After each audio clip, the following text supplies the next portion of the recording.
You're listening to The Artist Athlete, episode 96.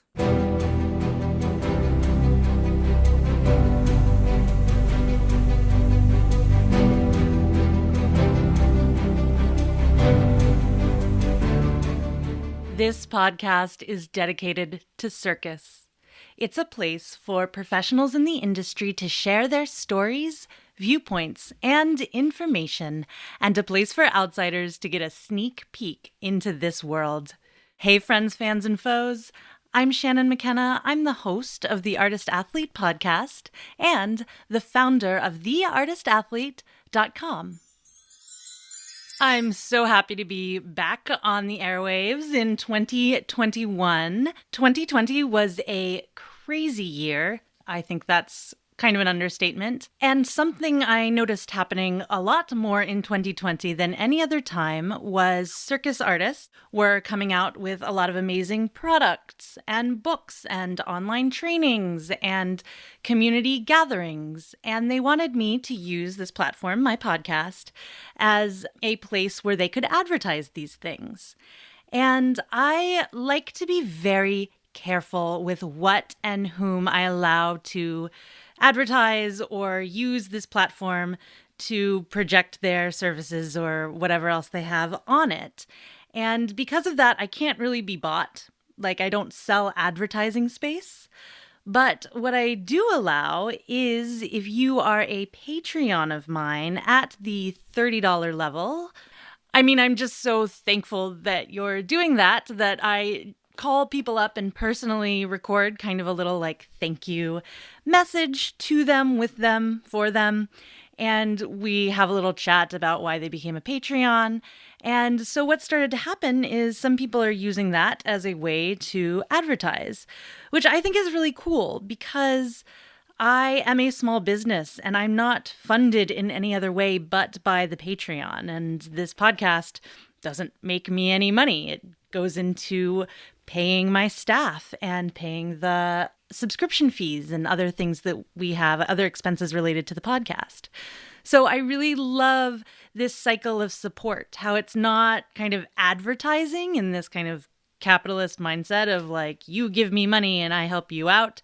It's more like, you contribute to me creating this thing, and in return, I'll help you contribute to creating your own thing. I want to play an example of that with a new foe, a $30 Patreon, who actually was also a guest on the show. Freya was on episode 50, Freya Wild. She is an amazing hula hooper. Here's a little bit of our conversation when I called her up to talk about her $30 level of patronage to the Artist Athlete podcast.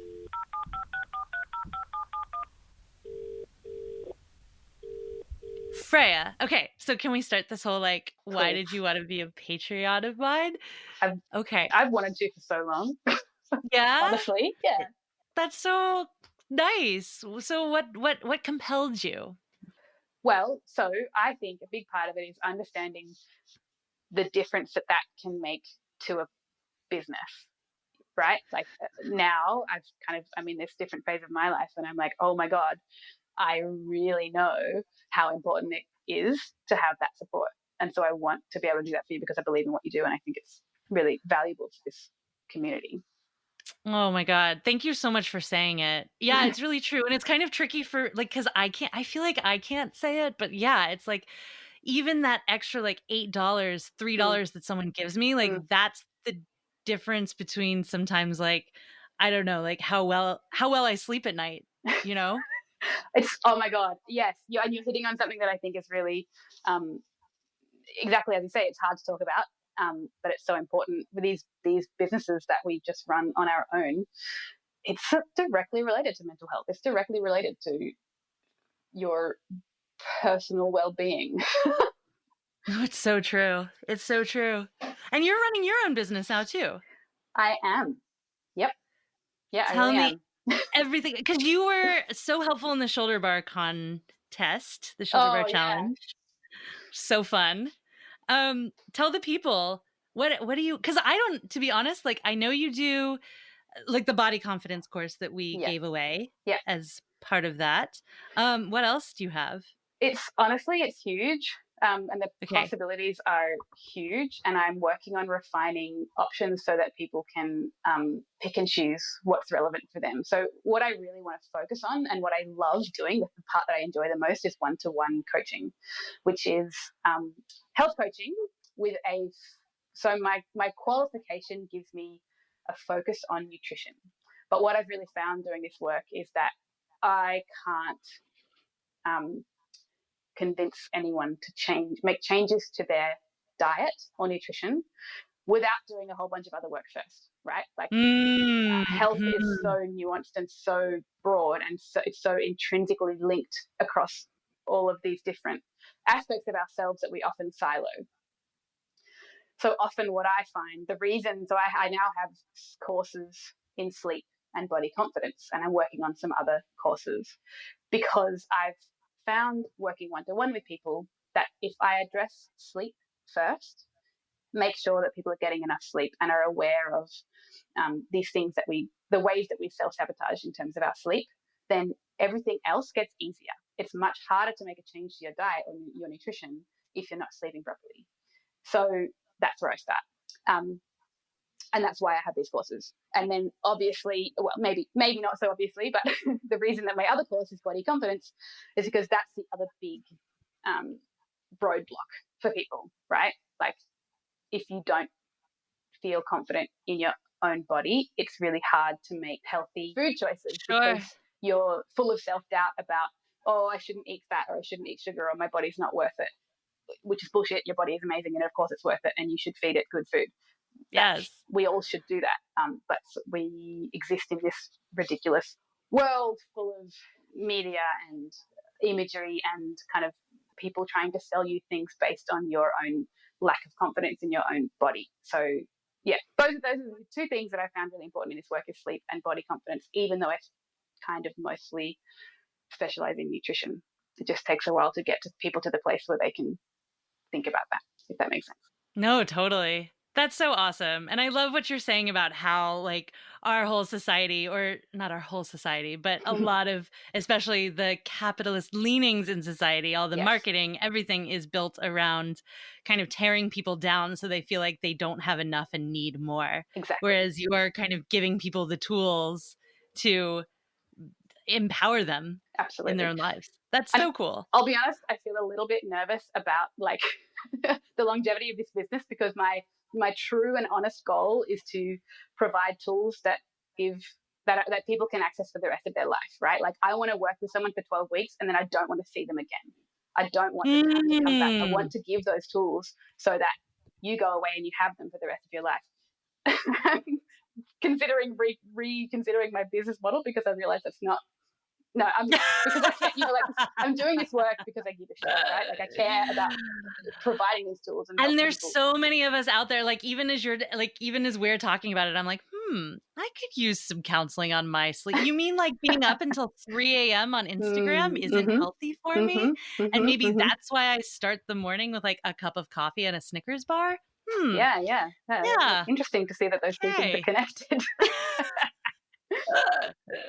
Yeah. No, awesome. Well, thank you so much. I so appreciate it. And I really love when we're like, I know you're a performer and you come from that world, and you guys can hear her episode 50. Yes. But I just love that, like, there's this space that we're all kind of creating to help each other. And it's so important right now. I think we're all in this space where the world has changed. It's different. It's so different. Yeah.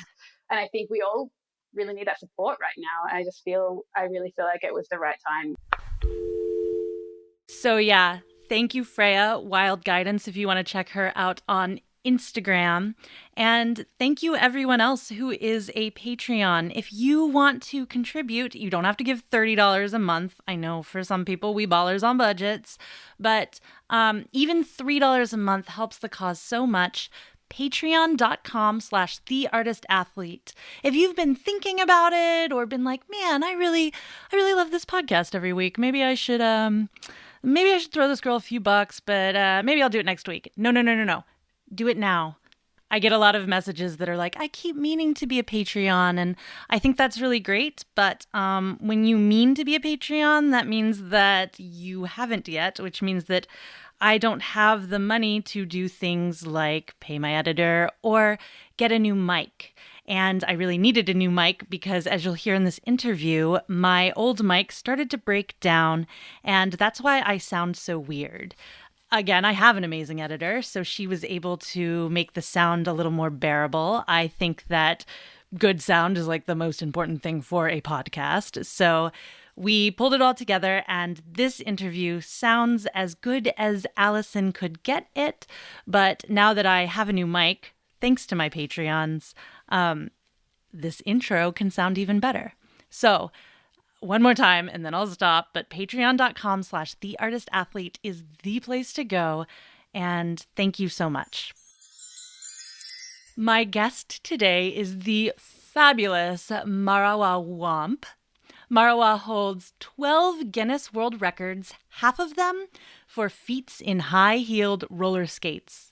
As an international showgirl, she has graced the stages everywhere from Paris Fashion Week, Dita Von Teese's cabaret show, the Sydney Opera House, the semifinals of Britain's Got Talent, Australia's Got Talent, America's Got Talent, and the finals for Arab's Got Talent. She is a force to be reckoned with, an amazing performer and businesswoman, and she gives so much good advice in this interview. Listen to it now. Here's my interview with Marawa Wamp.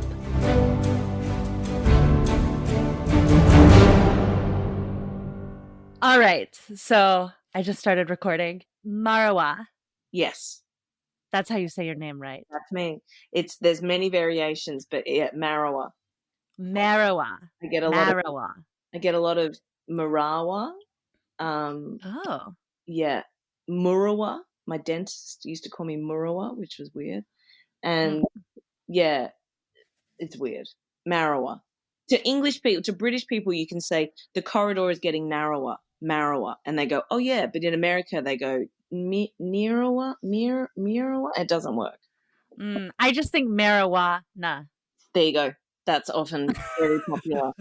I'm sure that's the first time you've heard that. Mm-hmm. Yep. So Marawa Wamp. Yes. Wamp. Marawa Wamp. Yeah. Welcome to the podcast. Thank you. Thanks for having me. It's my pleasure. I've been so excited about this interview because I have to ask you a question that I don't think I've ever asked anyone, but I really want to know, how do I be you? Like, you're pretty awesome. Like, okay, so tell people what you do and they'll understand your awesomeness. Well, I mean, this year aside, I'm a professional hula hooper. So I travel performing, teaching hula hooping, and roller skating. I'm a big fan of Guinness World Records, and I love doing Guinness World Records. It's actually World Record Day today. Happy World Record Day. Thank you. My favorite day of the year. So do they send you a cake or they send you something as a world record holder? Yeah, you do. You get little things. You get little. I mean, the big thing is that it's a chance to recap and relive the joys of the world records that we've done. So, and I just love it because there's so many people out there doing so many crazy things that I get so hyped about the things that people dedicate their lives to.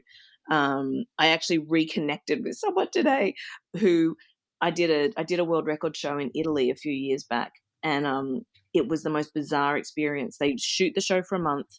They send world record holders from all around the world. They invite them to come on this show, and they all stay in the same hotel. So it's like yes, people. And then if you're doing a record, you stay there for a week. I was doing 2 records, so I got to stay there for 2 weeks. And so you just every day you're meeting new people from different parts of the world that have new records, and everyone's got some, there's like some, like the tallest person, or like the world people with the most tattoos, or like the strongest this, or the like in the kitchen, in the in the dining room in the morning, everyone would be eating their, like, you know, to have one guy eating 15 eggs for breakfast, and then another person who's having like chicken broth, and then someone who's having one piece of asparagus, and everyone had their weird diets, and everyone had their and then, Yes. and then there was this one woman who just, for want of a better description, just looked completely normal. She was in a little dress, she had a little handbag, and she was sitting there looking kind of petrified. And I was just like, what do you do? I was like, what's your special skill? And she was Irish, and I was like, what's the deal? And she's like, I can poke the most peas with a toothpick and then eat them in a minute. And I was like, what? And she's like, you put frozen peas on a plate, and then I hold a toothpick, and then for 1 minute, she goes, stabs the pea, puts it in her mouth, stabs the pea, like over and over again for a minute. And I was like, how did you end up here? And she was like, every Christmas, my family, we have Christmas and we get absolutely hammered, and then we open up the Guinness World Record book and we try different records. And I was doing this record with my brother or dad or something, and then one of her family members was like, wait, you actually broke the record. And then they like applied, but she was so drunk she didn't really remember applying. And then and then they like contacted her and were like, you got the record. And she was like, what? And then she was like, oh my God. And then again, sort of forgot about it. And then 2 years later gets a call from this Italian TV show that were like, will you come to Italy to do your record on this TV show? And that's how she'd ended up there. And I was like, wow, you're my favorite person out of this whole place. Wait a second. I have questions. Go. First of all, could she only be drunk to do it? No. Like, did she? Okay. No. Wow, so talented. And second of all, don't you have to have like somebody from the Guinness Book of World Records like there when you do it? No. And they have really brought things up to speed with the internet. So you can apply online. So here's how it works. She did have to do it in different stages. So first you have to go online, set up a profile. Then you have to apply for the record. Then you have to wait for an email from Guinness that says, yes, you may attempt this record. Here are the guidelines and the rules around the record. And here's the paperwork. And then you read through the guidelines and rules, because there'll be specifications. You can only use this type of toothpick. You can only use this type of frozen peas. You have to be doing, you know. And then you have to film it. You have to film it from 2 different camera angles. You have to film it in HD, slow-mo, 4K, all that stuff. Then you have to have photographers. Then you have to have witnesses. And then depending on the record, you might even need an expert or like a policeman or a lawyer or something sometimes to back it up. Depends on the record. So, and then once you have all that paperwork, the recordings, you can upload it all, and then if you're lucky, you get approved and you get the record. That's incredible. What's the world record you're most proud of? Most hoops. Or the most hoops. Yeah.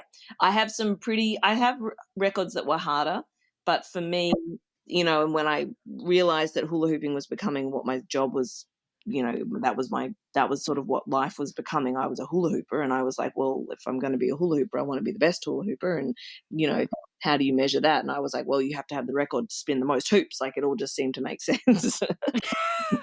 Yeah. And it was like 97 or 98 hoops when I started trying to break it. And I was like, oh, wouldn't it be cool to be the person that does 100? And then Karina Oates, who's this amazing hula hooper who was in Cirque du Soleil, she broke the 100 hoops. I was like, damn it. So then I was like, now it has to be more than 100. And then it like was 102 and 111. And then this guy called Paul Dizzy Hips did like 132 hoops. And I was like, no one's going to break that. And then I spent a little bit more time training, and like 3 years or something.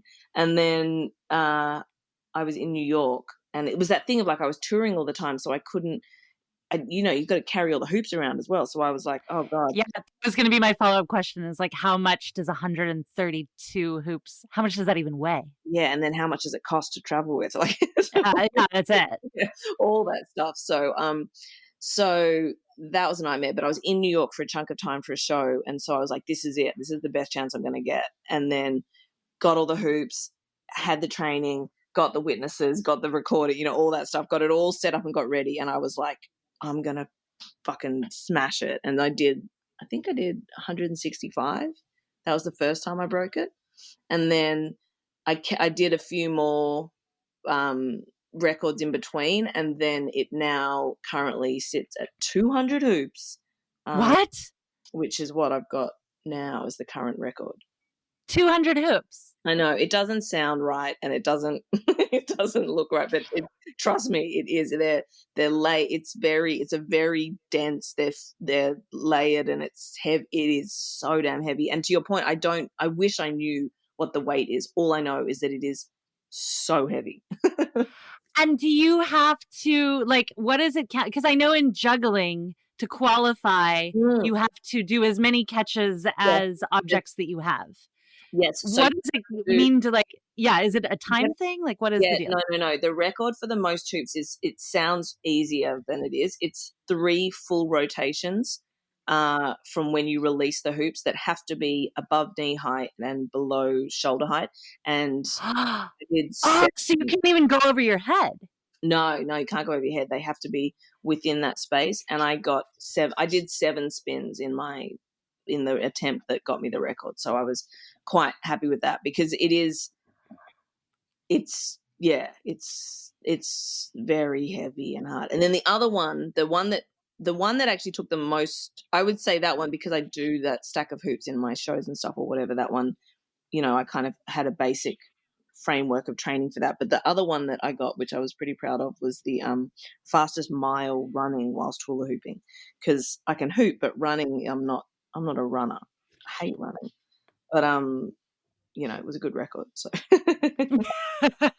and you probably only have to do that once, because, like, who's gonna, like, you don't have to the running, who's gonna watch you run a mile?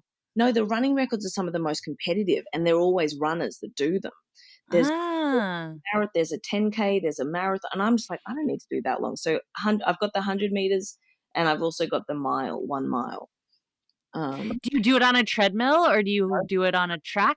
It's on a track, so it's 4 laps of the track, and then that adds extra issues of, like, there's different styles.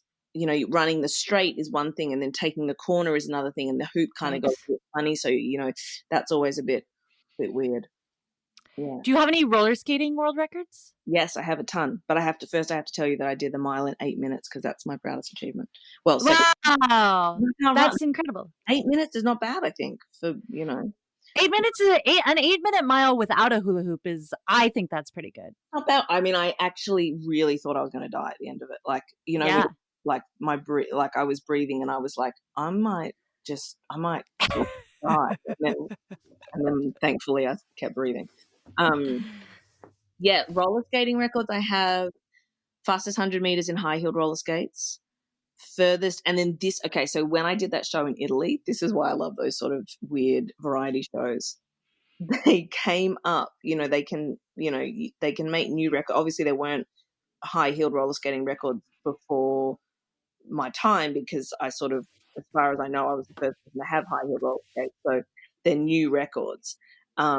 So for the entertainment and viewing pleasure of the Italian public, they created these records for me on high-heeled roller skates. So they're hyper obscure. It's like most furthest distance spinning 8 hula hoops on various body parts whilst wearing high-heeled roller skates.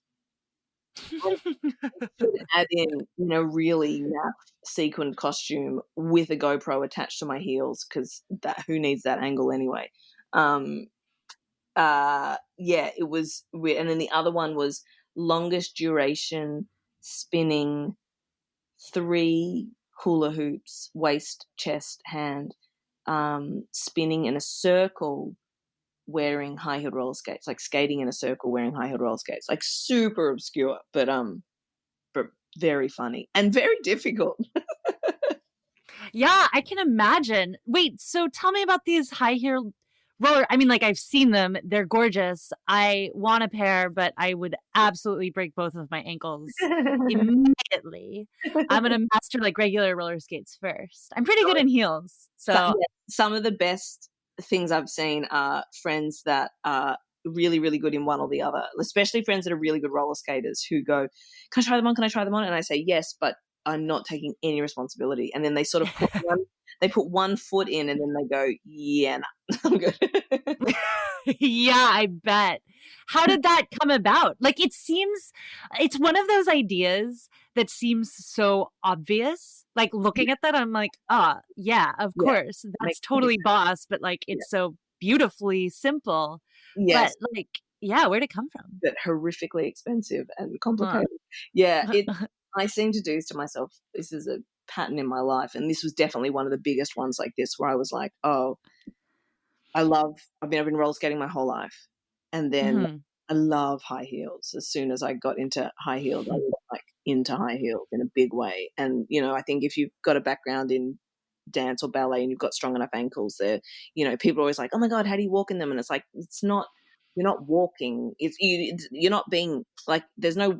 To me, I'm not putting any weight into the heels. I just feel like I'm in flats and sneakers all day long. But if I'm going out, I want to heel. And so it just felt really natural. Like you said, it felt really natural that I was like, oh, I need high heel roller skates. But then going from that to actually making them was, a very long, complicated, expensive journey. And I had to find someone who could engineer the plate because, as someone who's always obsessed with, the aesthetic of something, it wasn't enough for me to just stick the heels on a regular skate frame, because then you're going to have the plate that runs through the middle, and that defeats the whole purpose of why high heels are beautiful. You need the wheels to be separated on the heels and the toe.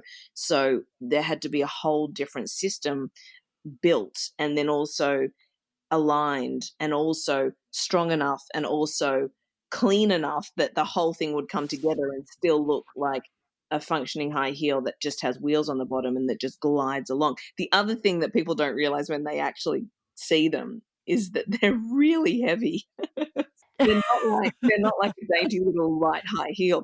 One of the biggest challenges I've had making different pairs over the years is how to make them lighter, because the lighter they are, obviously the easier they are to work in, and they really are really heavy. And it's like, and then often I want the ones that, have either no straps or have very skinny little straps. So when you start skating in them and you lift one foot off the ground, it's kind of like this weight, like my foot's just like, like that can't sort of have a dainty foot out. But they work and they're beautiful. And they look great. I love it. Yeah, I love just like your general aesthetic. I want to go to paradise.com, your website pulled up right now. It's like everything. It's like that California, Melbourne. I feel like they're very similar, to be honest. Yeah. Like the vibes of both. They're very similar. Where does your like aesthetic come from? Did you study design? Have you just always been like a fashionista? No, I definitely didn't study any of it, but it's definitely been like a long haul. Like Paradise, Paradise used to be the hooper market. It started off as the hooper market, and I sold hula hoops. And then, I think as someone who's watched, you see a lot of these brands that come up and come out, and it's like, overnight they're, opening 12 shops in 12 different cities, and they're, they're turning over 7 million pairs of like active wear pants or whatever they're doing. Yeah. And then you're like, oh, and they had, $3 million in funding from some, they had some, they like some angel investor, some like venture capitalist or something.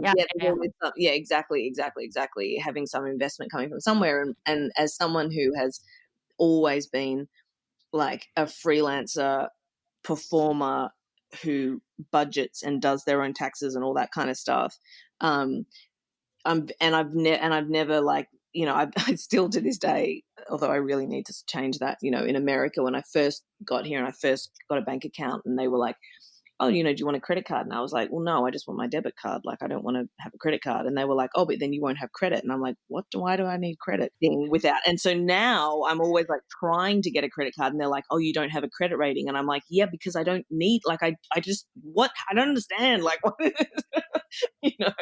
Because anyway, so I'm always on my debit card. And so I've always been like, well, when I've got the money, then I'll buy the next thing kind of thing. And so as the Hooper market made more money, and then I was like, okay, well, now I've got enough money to try and make some t-shirts, and now I've got a bit of money to try and do the next thing and the next thing. And so it's been a very slow build, but it's meant that I've been able to do it how I want to do it, look the way I want it to look, all those kinds of things, which is great. Yeah, but it was, it's a slow burn. And then, changing it from the Hooper market to Paradise was a big change, because I really had reached a point where I was like, what's next? Like, I want it to grow beyond just being, the Hooper market plus some stuff. And it was kind of like I needed to sort of bring different parts of my life together. And I was like, okay, well, I really love roller skating. I have this roller skate now that I sell. I have, clothes that I like wearing around skating, and then stuff that I like, I was kind of like, why everything in the shop is like literally something I use or train. And it was kind of like, and a lot of those things are also things that that took me a long time to find for me personally. And then I was like so psyched. I was like, everyone needs these. Like, these are the best shorts. Now I'm going to sell these shorts. And then like lately, like, I found these amazing socks that are double layered socks, like very thin double layered hiking socks, but they're high enough you can roller skate in them. And I use them to skate in. And I was like, oh my God, you can't get blisters in these. Like, they're literally, that's what they're designed for. They're anti-blister hiking socks, except they're high enough for roller skates. And I was like, these are amazing. And then it took me like, and again, like the high heel roller skates, I always have to choose the thing that's the most complicated, like getting in touch with some weird company in the middle of nowhere that's like, oh, we don't do wholesale. And I'm like, took forever. And then finally, had the breakthrough, and now we stock those socks. So it's like a curated, it's like my personal curated shop that I can go to, and like, I'm like, oh, what do I need from my That's so brilliant. But Yeah. it makes your brand super trusted too, because then probably any hooper or roller skater like knows they're good. Yes, like that's and then useless for actually trying to make money, but then very specific, like the hoop bags. Like I pretty much know everyone that's ever bought a hoop bag, because we all know it. All the hoopers know each other. Yeah, sure. And the hoop bags are so weird and specific. I had to get like a sleeping bag company, lead to like get a zip that was long enough, that was open-ended, to try and get open-ended zips that could be used, because they need to be like 3 meters long to go around the inside of the hoop bag. And then I was like, they were so specific, and I was like, who's going to need one of these bags? But turns out there's actually quite a lot of hula hoopers, more and more these days, that do need a hoop bag that can fit a lot of hoops. So I was like, oh, brilliant. Sure. Yeah. But Where did I'm looking at the roller skates right now. They're kind of like, I don't want to call this a heel. I feel like it's a boot. they do have a little bit of a heel, because that's like a classic roller skate, but not a heel. But And how did that collaboration come about? oh my God, I had been trying to work with the roller skate brand for years. I feel like I had meetings with and harassed and called and emailed every skate brand trying, because skates, I mean, this year is a very different story for skating, but 2020 has been like explosion of roller skating. But up until then, it was, there were a few brands, but everyone was sort of stuck in the dark ages, and I was like desperate I wanted to do more stuff with merch and things like that with skate brands. And, I was just like, no one gets it. Like, roller skating's so cool, and everybody's missing a trick, and everyone's having to, do their own alterations and stuff like that. And it's like, it could be so cool. Like, roller skating could be so cool again if like there were cool skates. And no one was having a bar of it. No one wanted to talk to me. And then meanwhile, this brand new skate brand came out of nowhere, and it was called Impala. And they were like, they hit me up in the DMs, and they were like, hey, can we send you some roller skates?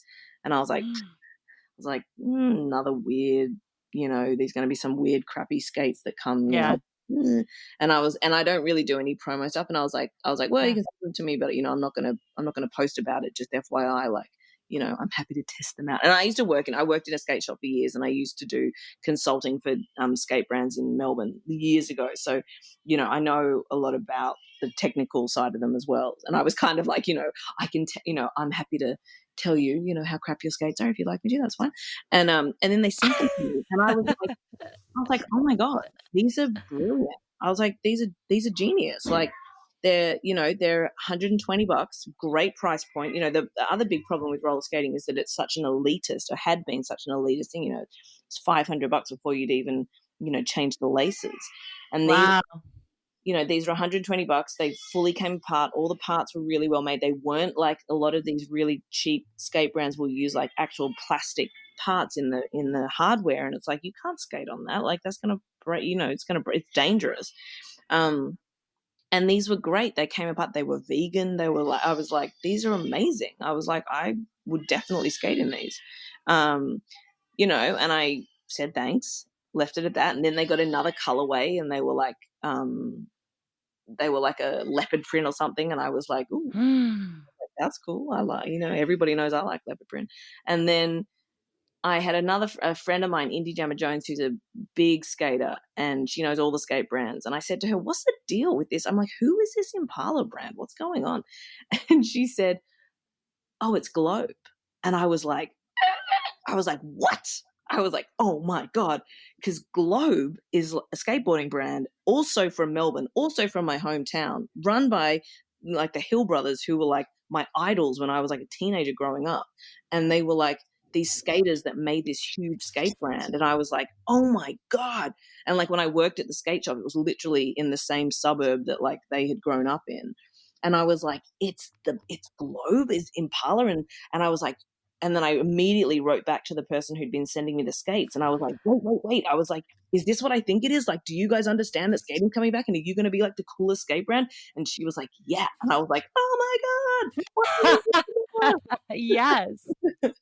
And that was the beginning of my love affair with Impala and making skates with them. And they've been amazing to work with. They've like totally taken on board like all my ideas for what I want to do. And then when I got to design my skate, they like let me do it is literally my dream roller skate. It's like, it's rose gold, it has marble wheels, and lots of people I know who get them write to me, and they're like, you know, will point out little things about different parts of the features that are like, this is like this. And I'm like, yeah, even down to like the marble wheels, which are like you know, like Dynasty. They look like they've got this like gold swirl through the wheels. But the other thing about them is that they look amazing. But as anyone who's bought roller skates, like my go-to would be like a classic white wheel, like just a pure white wheel, you know. But the second you put them anywhere, it doesn't matter if it's on the rink or outside, they're dirty, they're filthy. Yeah. Whereas these marble wheels are like this cream and gold sort of combo. So even once you've skated in them for a while, you don't notice the wear and tear on them. They still just look beautiful. I love them. That's so cool. You said you've been skating forever. When did performing come into it? Me getting into performing was, I never saw it coming. I finished school. I did 2 years of social science and writing at university. I used to write a lot, and somewhere in there, this brand new degree, which for me, which is the only way it could have happened, was at the same university that I was already going to, and it was called a Bachelor of Circus Arts. And I was like, that sounds fun. And you know, and it was brand new. No one knew, like, at least I definitely didn't know where it was going to lead to. I just thought it sounded like a fun course. And I was like, I want to climb on a trapeze and learn how to hula hoop and do things like that and get a Bachelor of Circus Arts versus a Bachelor of Social Science. That sounds way more exciting. But I don't know where that's going to lead. You know, I don't know what that's going to have me doing at the end of it. But I'll worry about that later, kind of thing. And, you know, and I didn't get in the first year, so I did another year of social science interactive multimedia and was kind of like, what was I thinking trying to go to the circus school? That's ridiculous. And then I got in, and, you know, the next year it was kind of, I'm skipping bits of the story because it's long and complicated, but I guess that's the point of this. I should probably not skip over this bit. Yeah, girl, we got time. Before it even became a degree, they did these 6-week taster courses of what it would be like, and because they weren't even a degree yet. So And you know, full-time uni is, at least when I was doing it, you know, there was a couple of lectures here, a class, so you could kind of fit in. So I did the 6-week course while I was still at uni. And then during that 6-week course, one of the trainers, Junta, was like, who wants to go to China? But in like 2 weeks, who wants to go to China? And it's going to cost this much. And if we can get 12 people, then we're going to go to China and do this tour of circus schools in China. And I was like, absolutely. Yeah. I love China. So off we go to China. We go on this crazy trip. It's like catch an overnight boat here, get a train here. Went to all these different circus schools, go to the Beijing Sports Academy, go to Dalian, go to Tianjin, go to all these places, look at all these different circus schools. And I was like, oh my God, this is amazing. And what I thought at the time was, oh, I could be a coach. I could teach this because I did rhythmic gymnastics for years. This is all my like hand-eye coordination skills. The circus model is very circus specific, but I could bring my sort of skills into this that could maybe work. Maybe that's what I'm going to do. Maybe I'm going to coach and teach. That was sort of what I was thinking. Then we go back to Australia, and then it became a degree. And when it became a degree, I applied to get in and I didn't get in. And I was like, fine. Went back to social science, never really thought about it again. And then the next year, I didn't audition, but Junta, the guy who'd taken us to China, who was a coach, literally called me up and was like, how come you didn't come to the audition? And I was like, I don't know. I figured they didn't want me last year. Why do they want me this year? And he said, you should really come. We're doing a second audition next week. And if it wasn't for him, like it just would never have happened. And so I went to this second audition, not really thinking, I was really because I didn't get in the first time, I was like, they don't want me. And then did get in the second year and was like, oh, okay, I guess this is happening. And then wait, what did you do during the audition? You were totally unprepared. You were just like, whatever. The audition, because it was the same as the year before. And for me personally, it was like the most soul destroying experience of like pushing you to your physical limits. Like it didn't matter how good you were at anything.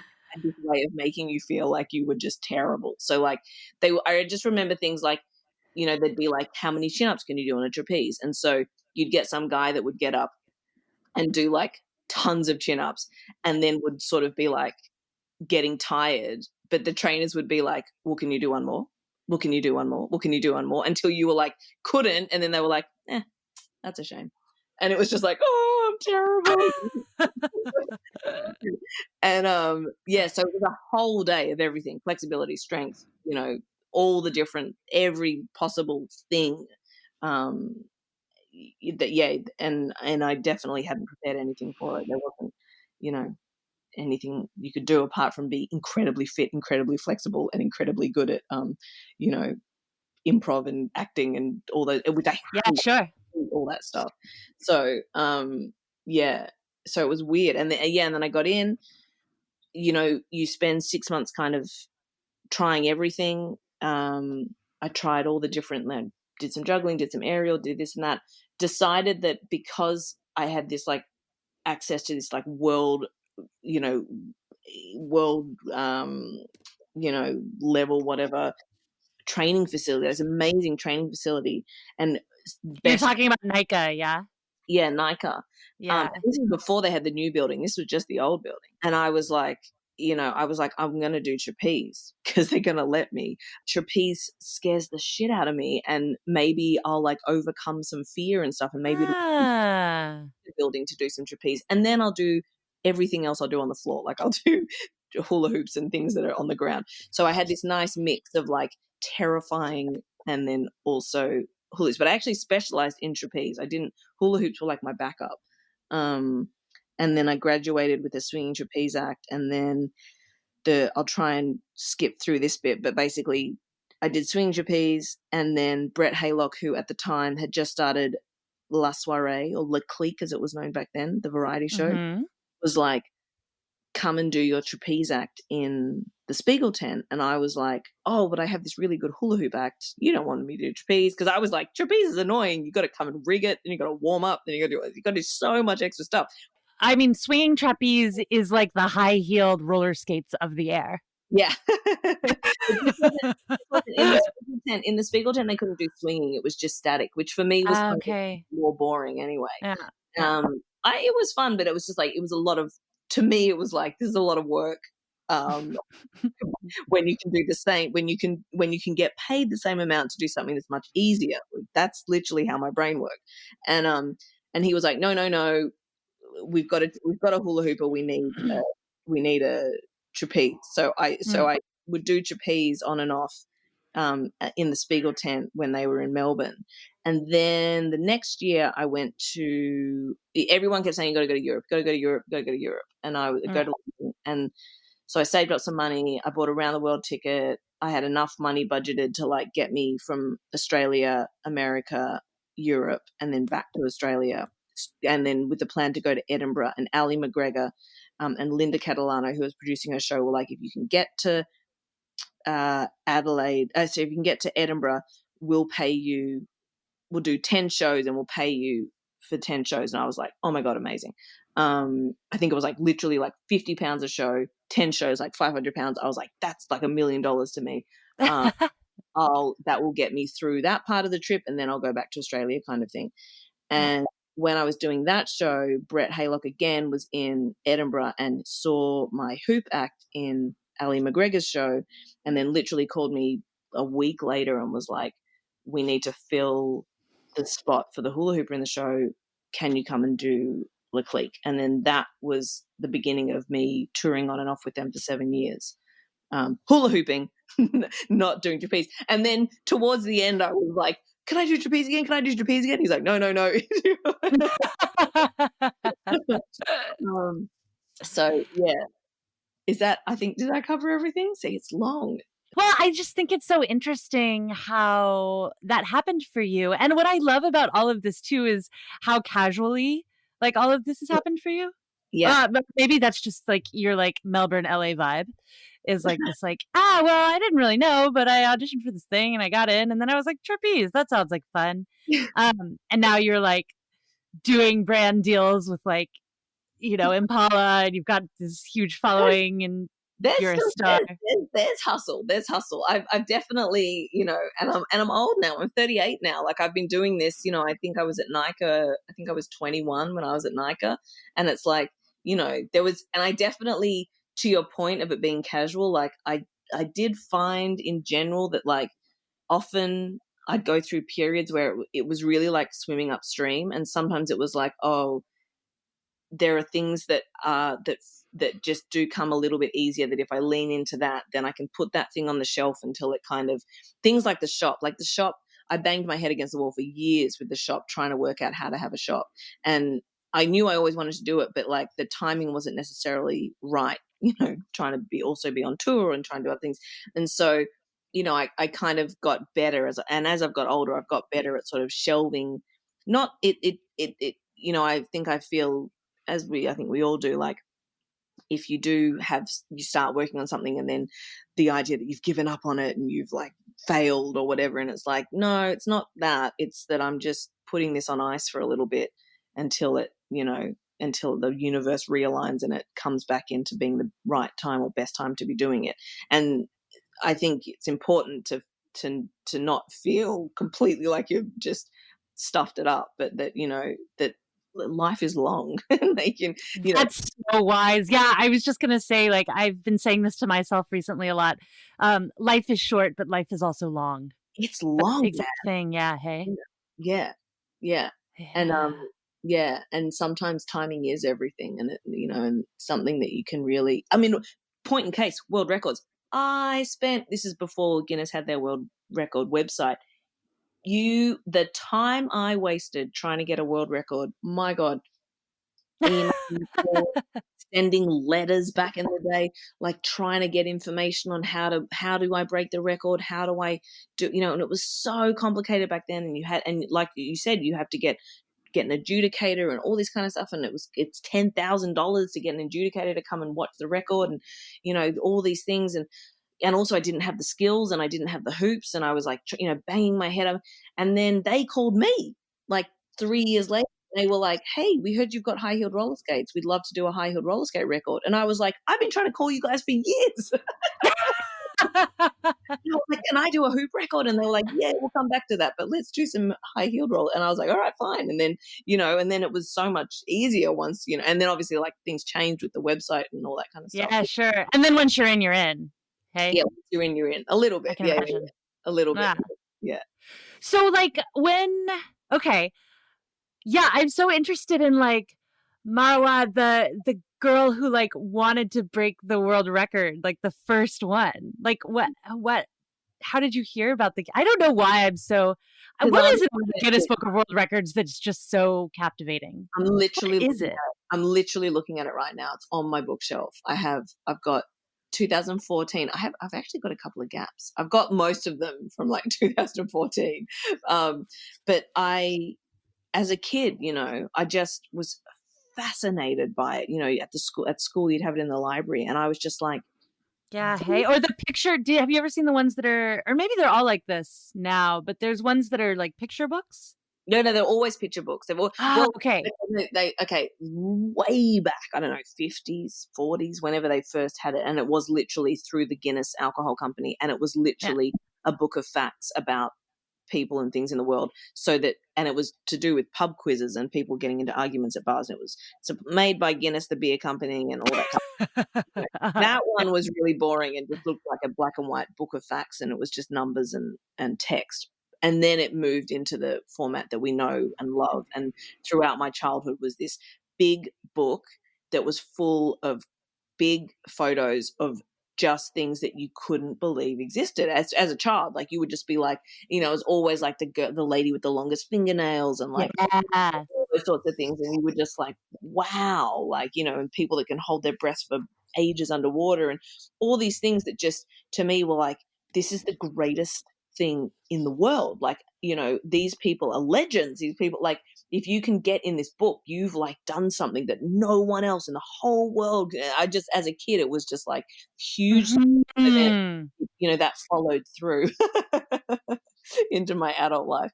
But yeah, I was obsessed. I thought it was the most amazing thing. And I still do. I love how like universal it is. I love how it features it, it has people from all around the world in it that have all different types of skills, and not just, it's a combination of things like the tallest teenager or the person with the biggest feet and like things like that, like physical things and a celebration of those things, through to also people who've like dedicated their lives to training in one specific, bizarre skill, and have achieved the best version of that, or the most whatever version, like the longest time being underwater and stuff like that. And then through to then just these wacko, like, this girl who worked out she could spike the peas on a toothpick. How many peas? We should look it up. I want to say, no, I can't remember. I don't want to guess. I will put it in the show notes. If I can find on YouTube a video of it, guys, listeners, I will put it in the show notes. And then if you want to keep this in or not, but the truly depressing thing about it is that when she came to Italy to do the show, every time you do a record, they have a challenger, and the challenger beat her. Oh, no. It was terrible. I felt really bad for her. But she was just like, whoa, because he was out for blood. He was legit. He'd clearly been training for a long. He was like, she was just like, all right. Yeah, I mean, it sounds like she didn't have too much stake in it from the beginning. It was just kind of she just got to come to Italy for a week. It was fab. Too funny. So is there any one that you're working on now, or one that you really want to beat? I have one that I'm working on that I want to beat, which I won't talk about. Okay. I don't like to talk about them before they're done. But I will say that it is a 2-person record. Oh. Okay. So different one to other ones that I've done.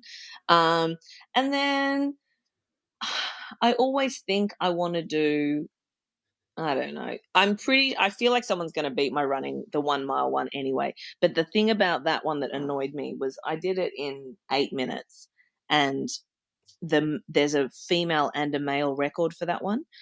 And this guy who's a runner did the male one, and he did it in 7 minutes and 58 seconds. And I was like, I really want to beat the boy record, like, just because. And you could. It was so close. And it was also the thing that messed me up. I totally could have beaten it. It was 95 degrees. It was 95 degrees and we were on a, track at a school. It was so hot. I was like, that's also why I thought I was going to die. Yeah. I'm convinced if it was like 10, 20 degrees cooler, I could have beaten it. But, yeah, but it's that thing of like, you have to have someone filming, you have to have all the things. So every time you want to set up for a record, I mean, I probably should have just tried to get everyone to come and do it again the next day, but I was exhausted. Right. Yeah. No. Yeah. Ah. Yeah. Anyway. Okay. I think you could do it again though. I'm not ruling it out just yet. Oh, for sure. And performance-wise, like I know the pandemic has done a lot to all of us for live performance. What are you up to these days? What projects in that realm are you working on? We were booked to do. I did a variety show at Adelaide Festival last year, called Quality Novelty, which was a variety show. 7 women. It was so much fun and I loved working with them. And we were booked to go to Adelaide this summer. And then the pandemic was coming. It was coming. So we didn't. But at the same time that was happening, I was like, I have to say, no, I mean, look, I'm not controlling how the pandemic happened. It happened. But I was also like, oh, I'm pregnant and I'm probably going to have a child, or I'll at least not have a child. I'll be very pregnant when we're meant to be in Adelaide. And then the pandemic came, so I got out of it. But I managed to have a baby in the pandemic, which has been the most perfect timing. My best friend, she had her first baby in January, and she said the same thing. Yeah. She was like, it's amazing. I can just spend time with my child. Yeah, it was crazy. Like all these shows that I would have had to cancel got canceled anyway. So I was like, that's great. And now we're just like chilling at home. Like my husband said to me this morning, what time is it? And I said, why does it matter? There's literally like this, like talking to you today is the most organized anything has been in forever. I'm like, don't forget 2:00, like set an alarm, like day, night, Monday, Thursday, who knows? I'm like, whatever, it doesn't matter. I feel like I've had a really good run. I definitely, I feel very, very lucky about this year. Despite all the madness that's happening and how crazy it is. Yeah, it's been the best and worst, It's for sure. Yeah. For sure. If I want to start roller skating, how should I start? What you should do is you should go onto Instagram. You should go to the Paradise page. I want to go to Paradise. My account for the shop, and then you should go to, what are they called? Not Reels, IGTV. Is that what it's called? Yeah. Live, yep. And then we have tons of tutorials on there that are really good. There's one that's called something like Skate Basics Lesson 1 or something like that. And it's like all the information that you need. And this is a great time to start roller skating because we're all indoors.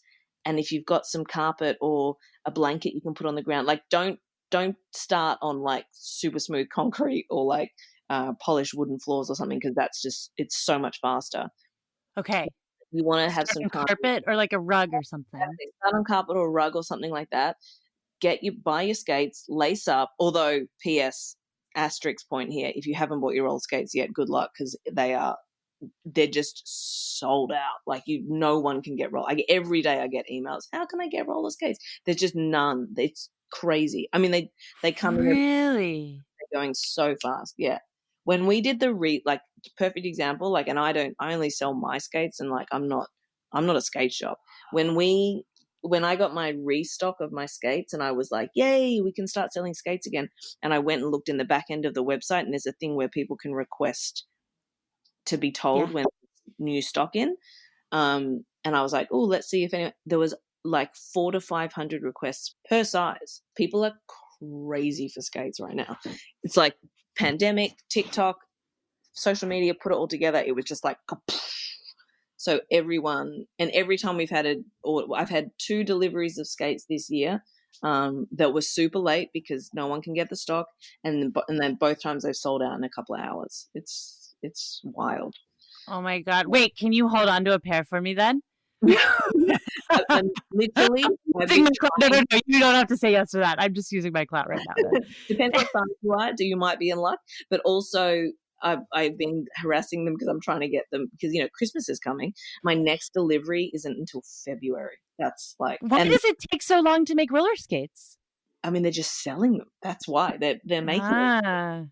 They're selling them, and the back orders, and everyone that can fulfill the hundreds of thousands of requests, they're just getting the stock. It's going out. Getting the stock. It's going out. People are selling my skates so my skates are $120. People are selling them on eBay for over $400, which is criminal. I'm sure you're not meant to do that. I'm not allowed to do that. I had a friend write to me and she was like, I got your skates on eBay. They were $280. And I was like, what? I was like, they're $120. She's like, wait, what? I was like, why did you spend them? She said, I thought that was the price. I was like, no. But, no. No one can get them. Yeah. That is criminal. Yeah. If you were not such a good person, you could just get your stock and then put half of it on eBay. Yeah. No. Okay. I want to go to Paradise. You go to IGTV. You guys have the tutorials. You're the place to go. Yes. And if I ever get my roller skates. If you can ever get them. And then what you want to do is you want to lace up. And there's even some instructions about lacing them up because a lot of people lace them up real tight. And then they're like, I can't feel my toes. And it's like, yeah, because you don't need to do them up tight. So it talks about how to lace them up. And then what you want to do is sort of stand on the carpet, move left to right, up and down, all those sorts of things. And then get used to all those feelings before you like go whoomp outside and, Yeah, sure. The biggest thing in Canada, so I don't see myself being outside until freezing. Get it? I know. It's awful. It's awful. Okay, final question. Oh, for you. Yes.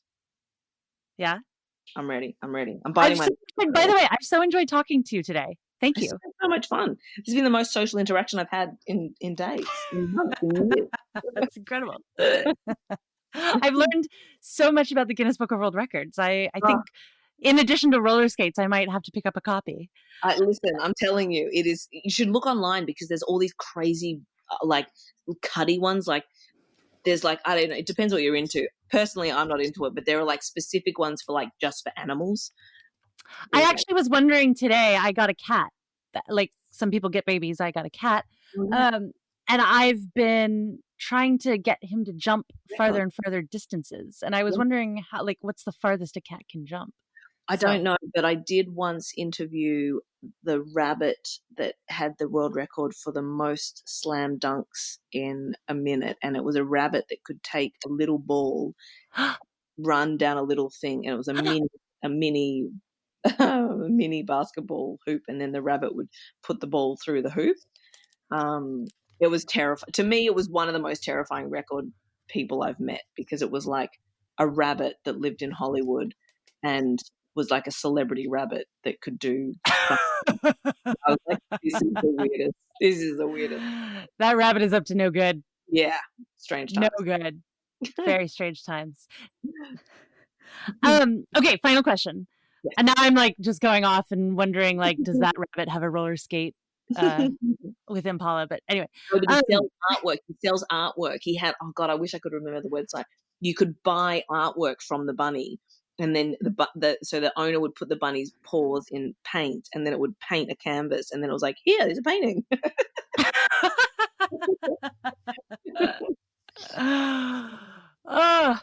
So many people in the world. Yeah, so many rabbits. What advice would you give to yourself at the beginning of your career? I mean, yeah, right. Kind of like turned a corner on this one. I know what my husband would say. He'd just say Bitcoin. But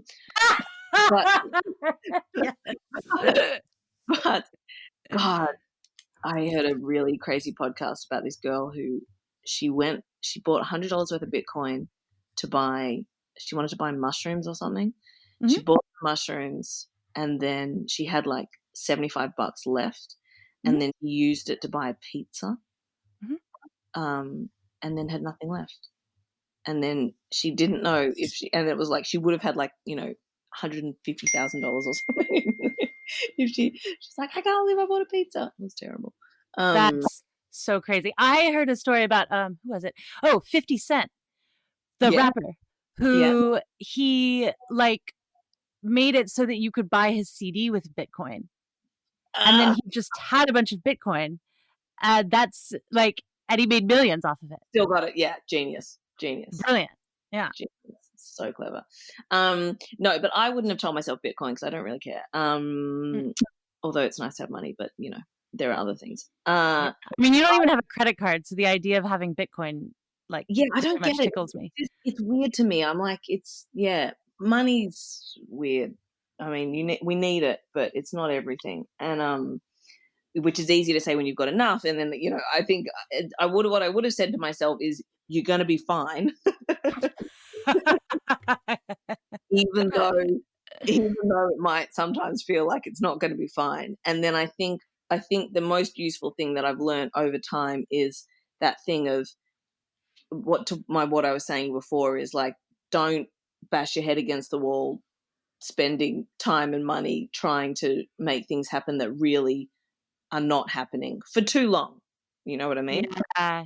Like, obviously don't give up, but if it's really, just you'll come, it will go full circle, and it'll happen at the right time, if that makes sense, which isn't an excuse to be lazy and just be like, it'll happen when it happens. Like, you still have to train and work hard and do the things, but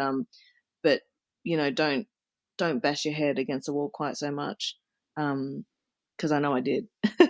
Sure. That's so wise. Yeah. And maybe you do. And then the big thing that helped me sort my numbers out was I did a year of business coaching, which I never would have thought to do. There's a friend of mine that suggested it. And that was the thing that I think really gave me a lot of clarity as someone who is a, freelance variety performer. It's really, there's a lot of stuff that you don't learn at circus school. Oh my God, so much. That is really essential if you want to survive. And I think this year especially has been, a real testament and test of showing people that, I just feel my heart breaks for like friends that are in Vegas and stuff that, that are specialize in, I do tight wire or I do these, and that's my thing. And my fallback has always been coaching. And it's like, well, neither of those things are going to happen, and they're not going to happen for like 12 months, 2 years, who knows? It's really tricky, and then heartwarming to see people that can adapt and people that, my friend Piff, the Magic Dragon, who's in Vegas, is just like literally the day of COVID starting, he was like, I'm online, I'm doing virtual shows, we're doing, here's how you pay with Apple Pay. And it was just like, people that can just like adapt. Yeah. My favorite, Michael Rayner, the juggler, who's I think it's like at Broken Juggler or something, who like first day of lockdown, like his daughter set him up a TikTok account, and then he just like went ham on TikTok, and he like spins a burger on an umbrella and it unwraps itself, like the most obscure, wild juggling skills, like one of the most talented performers I know who doesn't use the internet, but then he was just like, bang, full internet. And then within like 2 weeks, he like, was going viral on TikTok and all this. And I was just like, yes, like we're going to make it. We're going to be okay. Incredible. Marawa, thank you so much for coming on today. Thanks for having me through this magical, I don't know how we're talking, but it's, it's the internet. It's the internet. That was my interview with Marawa Wamp. Isn't she delightful, y'all? Don't you just want to go out and like set a world record? In addition to all of her fantastic stories, I think the greatest takeaway and piece of advice that I left talking to Marawa was this idea that life is short, but it's also long. And I think sometimes as performers, as creators, when we have an idea and a flash of inspiration or something we want so badly, we feel like we have to go headlong into it. I know that I have felt this way so many times in my life. And if I divert from it or slack off on it or give it some space, I feel like in some way I've failed it, or it won't get done unless it gets done now. And what Marawa says is that that's simply not true. She had wanted to have a business like I Want to Go to Paradise for a while, but she just didn't have the funds, she didn't have the time and energy to create it yet. And similarly, many of her world records, like hula hooping the most hoops, which 200 hula hoops is amazing. I can't even wrap my brain around that. But it took her a long time to practice that. She needed enough time and space and energy and to stay in one place long enough to really train up that skill. And I think it's really valuable to remember that even if you're not getting things done right away, if you have the wish and the desire and you chip away at it slowly or wait until the time is ripe for it, it will get done. Have that faith. To find Marawa on Instagram, she is at Marawa, Marawa, and her business is I Want to Go to Paradise. IWantToGoToParadise.com is the shop where you can check out her fabulous roller skates. And as for me, as always, for aerial training tips and inspiration, I'm on Instagram at _artist_athlete. My website, which includes a lot of really cool online resources, including Shoulder Bar, which is an incredible product to make your shoulders healthy for aerial training. That's theartistathlete.com. I'm on Facebook, The Artist Athlete. And if you love what you're listening to, go to patreon.com/theartistathlete and sign up to be a friend, fan, or foe today. Thanks for listening. I'll talk at you next week, friends, fans, and enemies. The Artist Athlete podcast is supported solely by donations from people like you. Here's what some of those people have to say. Hi, I'm Freya. You can hear my whole story in episode 50 of the Artist Athlete podcast, but I'm here to tell you about something else that I do. I'm a qualified health and nutrition coach. I help people with sleep and body confidence, among other things. You can see everything I have to offer at wildguidance.com or follow me on Instagram at wildguidance. Hi everyone, I'm Dominique, a ground acrobat, trapeze artist, and coach, currently bringing circus to the extremely cold but very beautiful Northern Ontario, Canada. Circus has changed my life and I'm so grateful to everyone in this community. Find me on Instagram at DomUpsideDown or my website domupsidedown.com.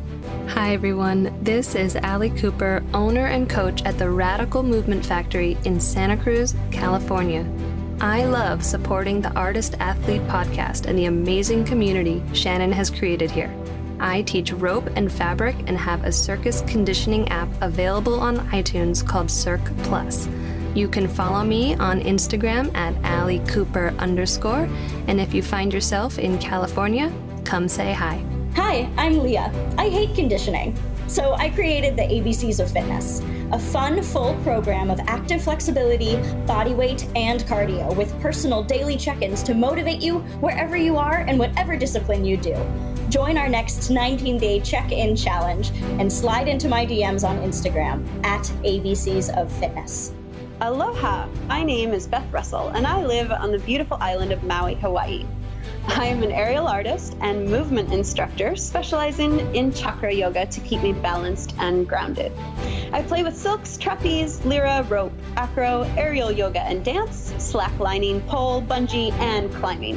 Really anything that goes up and allows me to explore 3D space. You can find my dedicated aerial page on Instagram at Maui Aerialist. If you find yourself coming to Maui, let's play. Hey there, friends, fans, and enemies. This is Chris Alston, Patreon of the Artist Athlete podcast, straps artist and lyra performer and acrobat out of Greenville, South Carolina. So if you're ever passing through, make sure to stop in and see me and my friends. We have a wonderful space, and we'd love to see you. Hi, my name is Erica Lee. I'm from St. Louis, Missouri, and I'm an aerialist. I teach performing arts to elementary school during the day and do pole and swing and rope by night. I really like the Artist Athlete podcast because it gives me a lot of circus goals to look forward to. It gives me a lot of insight on what's going on around the world in circus, and that's why I'm Patreon. Hello, all. Thank you for tuning in to the Artist Athlete podcast. I am Opal Schwartz from Minneapolis, Minnesota. If you're ever in the cities, feel free to stop by the Aviary Minneapolis. It's a great time. With that, I hope you all have a wonderful rest of your week, and goodbye. Hey there, artists and athletes. This is Andy Smith, owner and artistic director at Saltaire Circus School in Jacksonville Beach, Florida. And I want to thank you for contributing to the Artist Athlete podcast. If you ever find yourself down in Florida, come check us out. Whether you're an artist, athlete, or someone ordinary just looking to be extraordinary, we got a place for you.